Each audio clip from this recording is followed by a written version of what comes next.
ക്കാരെ സംബന്ധിച്ചിടത്തോളം ഈ ഒരു വ്യാഴത്തിൻ്റെ വക്രഗതി എന്നത് നിങ്ങൾക്ക് ആഴത്തിലുള്ള ഒരു ആത്മപരിശോധനയ്ക്കും പ്രതിഫലനത്തിനുമുള്ള ഒരു സമയമാണ്.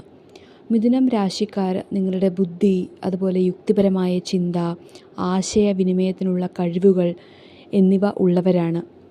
എന്നാൽ ഈ ഒരു വ്യാഴത്തിൻ്റെ വക്രഗതിയിൽ ഉള്ള സഞ്ചാരം നിങ്ങളുടെ ദൈനംദിന ചിലവുകൾ കൂട്ടിയേക്കാം.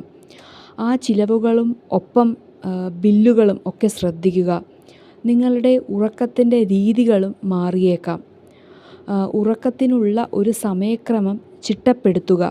കൂടാതെ നിങ്ങളുടെ ബന്ധങ്ങളിലും നിങ്ങളുടെ പങ്കാളിയുമായുള്ള സംസാരത്തിലും അതുപോലെ തന്നെ ബിസിനസ് പങ്കാളിയുമായുള്ള സംസാരങ്ങളിലും ചില മാറ്റങ്ങൾ വന്നേക്കാം. സത്യസന്ധമായി സംസാരിക്കുവാനും സത്യസന്ധമായി സംഭാഷണങ്ങൾക്കും മുതിരുക. സത്യസന്ധത എന്നത് ഇവിടെ വളരെ പ്രധാനമാണ്.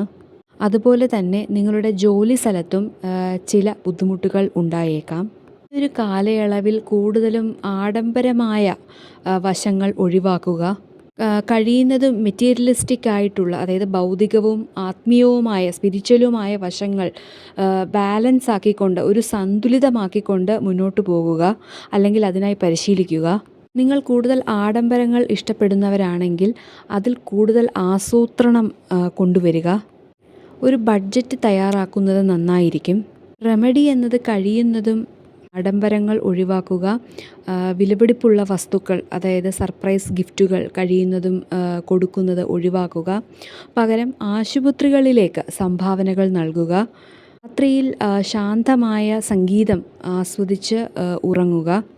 ഇതെല്ലാം വ്യാഴം വക്രഗതിയിലുള്ളപ്പോൾ നിങ്ങൾക്കുള്ള ഒരു നല്ല റെമഡിയാണ്. Thank you.